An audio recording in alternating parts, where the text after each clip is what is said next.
kita jumpa lagi dalam video pembelajaran kita hari ini.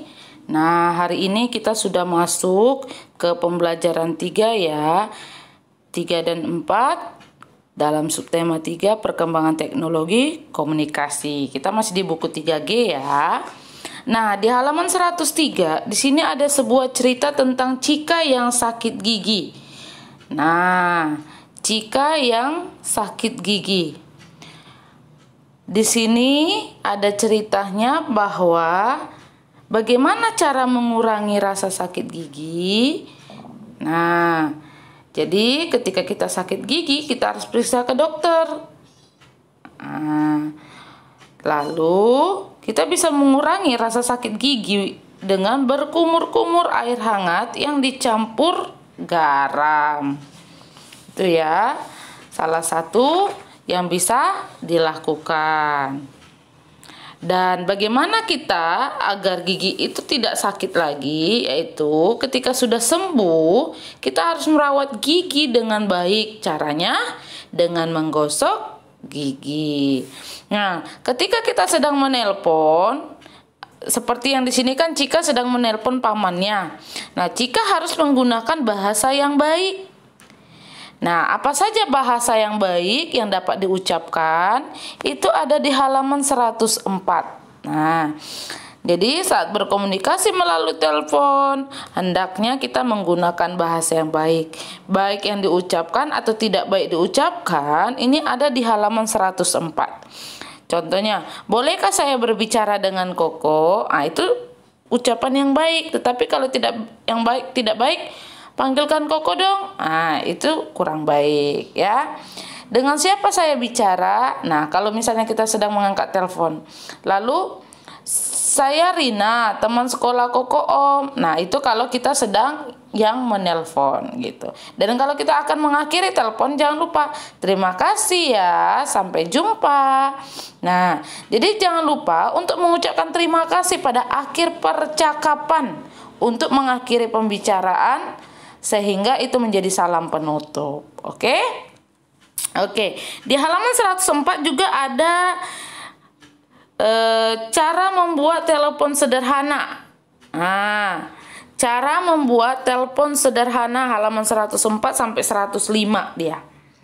Bahannya ada di situ, alat dan bahan, dan cara membuatnya pun ada di situ. Ah, ya. Jadi ini anak-anak tinggal mengingat cara-cara membuatnya. Nah, jadi bisa diperhatikan di situ ya. Oke, baik. Kita masuk ke halaman 106. Nah, tadi berbicara tentang Cika yang telepon dan kita menggunakan bahasa yang baik saat menelpon. Nah, bagaimana sih sejarah penemuan telepon itu sendiri? Nah, telepon itu merupakan salah satu alat komunikasi. Dengan telepon, pesan suara dapat dikirim meskipun dari tempat yang jauh. Pesan suara dapat disampaikan dengan cepat, tanpa jeda atau tertunda. Nah, pada telepon terjadi perubahan suara menjadi sinyal elektronik agar dapat dikirimkan melalui jaring telepon. Nah, ya. Jadi telepon itu ditemukan oleh Antonio Meucci dan Alexander Graham Bell pada tahun 1870-an atas jasa orang ini. Nah, percobaan penggunaan telepon dilakukan Alexander Graham Bell bersama asistennya Thomas Watson. Nah, kata pertama yang dikirimkan oleh Watson adalah, "Datanglah kemari, saya membutuhkanmu." Dengan semakin canggihnya teknologi, telepon mengalami penyempurnaan dan perubahan bentuk hingga menjadi seperti yang ada saat ini. Ada tablet, ada handphone yang besar, yang kecil, yang tipis, yang gemuk. Itu karena perubahan, penyempurnaan. Nah, bahkan jaringan kabel telepon telah berganti menjadi jaringan pemancar atau satelit. Dengan jaringan pemancar dan satelit ini, kita dapat menelpon di mana saja dengan telepon genggam. Oke, ayo berlatih halaman 106. Jawabannya anak-anak tinggal lihat melengkapi melengkapi pernyataan dengan memilih kata-kata yang ada dalam kotak tersebut ya. Nomor 1. Telepon dapat menyampaikan titik-titik meskipun dari jarak yang jauh. Nah, oh ini telepon ditemukan oleh ini ya, tadi Miss sudah infokan. Dari jarak menyampaikan apa jarak jauh? Pesan suara. Nomor 2, pesan suara dapat didengar oleh pembicara tanpa titik-titik jeda. Nah, tanpa apa di situ ada loh, tanpa jeda. Yang ketiga, pada telepon suara dikirimkan setelah diubah menjadi titik-titik elektronik. Menjadi sinyal elektronik. Lalu nomor 4, telepon pada zaman dahulu terhubung melalui jaringan kabel. Dan yang terakhir, titik-titik bekerja melalui jaringan satelit dan pemancar telepon genggam. Oke, ini ya. Ini untuk halaman 106. Anak-anak bisa tulis di buku tematiknya. Sehingga nanti waktu tanya jawab di Zoom, anak-anak sudah ada persiapan. Oke, nah perhatikan halaman 107. Kita akan menghitung keliling benda dengan korek api. Kali ini kita menghitung kelilingnya dengan korek api. Nah, di sini ada benda. Ada benda yang di sini ada segitiga, ada cerobong. Jadi ada cerobong yang diambil itu kita akan hitung segitiganya aja yang di bawah. Oke. Nah, apa yang dimaksud dengan keliling itu sendiri? Nah, keliling itu permukaan yang dimaksud dengan keliling itu adalah jumlah panjang sisi-sisi permukaan corong kalau melalui gambar. Nah, di situ kan ada gambar corong soalnya. Nah, permukaan corong itu kan berbentuk segitiga. Maka diambillah gambar segitiga yang di sebelahnya. Untuk menghitung keliling permukaan corong, kita hitung jumlah panjang sisi-sisi yang membentuk permukaan corong. Nah, caranya susun batang korek api di sekeliling permukaan corong. Nah, hitung banyak korek api yang mengelilingi permukaan. Sehingga ketika dilihat di situ ada tiga sisi dengan 3 korek api. Sehingga jumlahnya ada 9. Jadi keliling permukaan corong itu adalah 9 batang korek api. Oke ya. Nah, ada ayo berlatih. Nah, ayo berlatih, anak-anak tinggal hitung ya, berapa sih keliling benda buku, bingkai foto, segitiga siku-siku, dan segitiga sembarang itu. Jadi tinggal dijumlahkan aja berapa ada jumlah korek api tersebut. Oke ya. Oke, jadi nanti untuk benda-benda lain anak-anak juga bisa hitung sendiri dengan ketika ada benda siapkan korek apinya atau lidi yang ukurannya sudah dibentuk, itu boleh juga ya, dibentuknya sama. Oke, itu ayo berlatih halaman 108. Kita masuk di nomor satunya. Nomor 1 24 batang korek api. Ya. Jadi karena ada 1, 2, 3, 4, 5, 6. Ada 6 dengan 4 sisi. 6 kali 4, 24. Lalu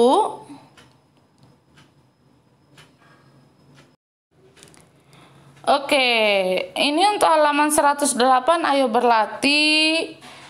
Nomor 1 ada buku 1, 2, 3, 4, 5, 6. 6 tambah 6 12 ditambah kiri kanan ada 8, 4 tambah 4 8 sehingga hasilnya adalah 20. Lalu nomor 2 ada frame foto. Kiri kanan itu ada 5 tambah 5 10. Atas bawah ada 3 tambah 3 6. Jadi 16. Lalu ada segitiga nih, segitiga sama sisi. Segitiga siku-siku, nomor 3 ya, siku-siku. 1, 2, 3, 4. 1, 2, 3, 4 ada 5, berarti 13. 4 tambah 4 tambah 5, 13. Lalu yang keempat ada segitiga sembarang. Di situ ada 4, 4 dan ada 5. Berarti 4 tambah 4 8. Jadi 14 dia ya. 4 tambah 4 8 9 10 11 12 13 14. Oke? Itu untuk halaman 108 ya. Baik, kita masuk ke halaman 109. Nah, berenang itu hal yang harus berenang itu merupakan olahraga yang mengasihkan. Nah, saat berenang kita juga harus memperhatikan beberapa hal. Nah, kita harus waspada akan bahaya yang akan muncul ketika kita berenang. Sehingga ada petugas yang senantiasa ada. Nah, hal-hal yang harus kita perhatikan yang pertama yaitu janganlah berenang sendirian. Nah, bila didampingi oleh orang dewasa atau mahir berenang, biarkan ia masuk ke kolam renang terlebih dahulu. Ya, jadi jangan berenang sendiri.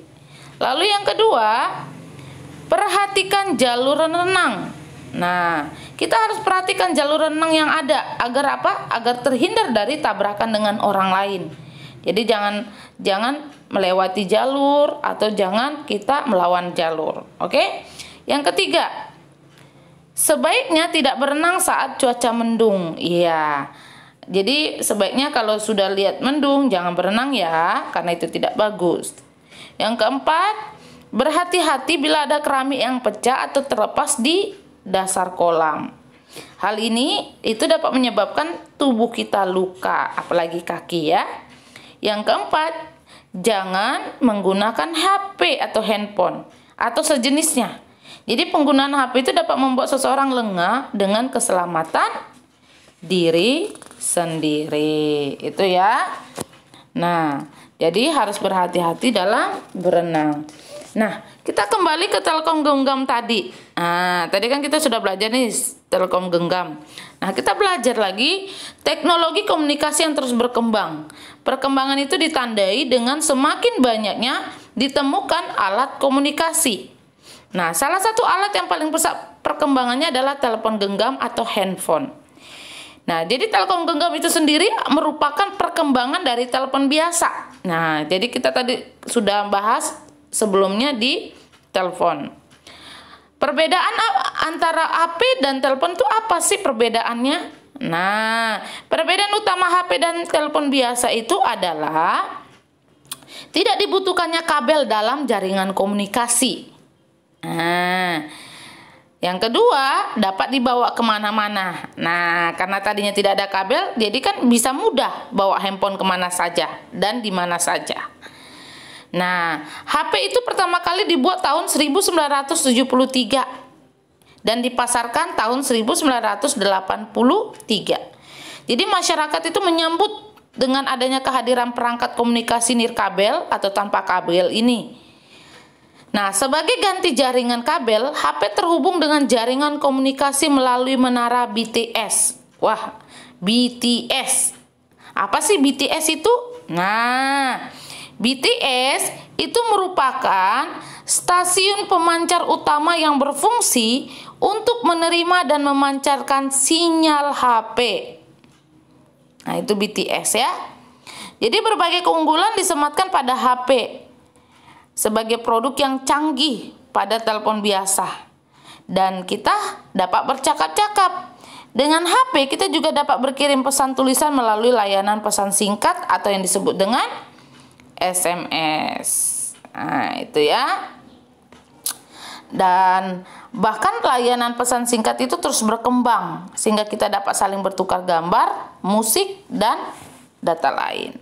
Nah, karena sudah adanya telepon genggam, jadi setiap orang itu memiliki kelebihan dan kekurangan kan. Ada yang menciptakan telepon genggam, handphone. Nah, jadi perbedaan itu hendaknya tidak membatasi kita untuk bekerja sama ya. Orang yang tampak lemah itu belum tentu tidak bisa diajak kerja sama loh. Nah, jadi setiap orang itu memiliki peran yang berbeda. Sama seperti cerita paling berjasa di halaman 112.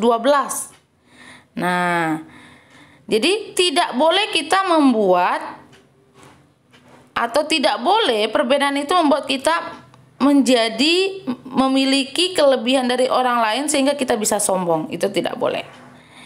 Dan saling menghargai itu adalah kunci dari perbedaan sehingga terciptalah kerjasama yang baik. Oke ya. Nah, tadi ada ayo jawab nih di halaman 111. Nah, halaman 111. Jadi, diperhatikan halaman 111. Nah, nomor 1, halaman 111 ya. Mengapa teknologi komunikasi dikatakan berkembang dengan pesat? Nah, untuk nomor 1. Nah, jawabannya karena ditandai dengan banyaknya ditemukan alat komunikasi. Itu ya, ditandai dengan banyaknya alat komunikasi. Ini halaman 111 ya. Jadi nomor 1 itu ditandai dengan banyaknya alat komunikasi yang ditemukan. Oke, nomor 2. Apa perbedaan utama antara HP dan telepon biasa? Nah, perbedaannya itu perbedaannya itu adalah tidak dibutuhkan kabel dalam jaringan komunikasi dan mudah dibawa kemana saja. Nah, karena tidak menggunakan tadi itu ya. Lalu nomor 3, kapan HP mulai dipasarkan kepada masyarakat umum? Tahun 1983. Nomor 4, jelaskan fungsi menara BTS. Nah, BTS itu merupakan fungsinya itu untuk menerima dan memancarkan sinyal HP. Itu ya, untuk menerima dan memancarkan sinyal HP. Yang kelima, disebut layanan apakah pesan singkat? SMS. Nah, itu ya. Untuk halaman 111. Nah, oke ya. Jadi, kita sudah bahas itu untuk halaman 111. Baik. Nah, pembelajaran kita setelah 111, kita lanjut ke halaman 113. Anak-anak bisa perhatikan halaman 113-nya ya. Bagaimana sikapmu? Jadi anak-anak bisa menulis, tinggal menceklis saja. Halaman 113 bagaimana sikapmu. Oke? Oke, sampai jumpa dalam video selanjutnya. Bye-bye.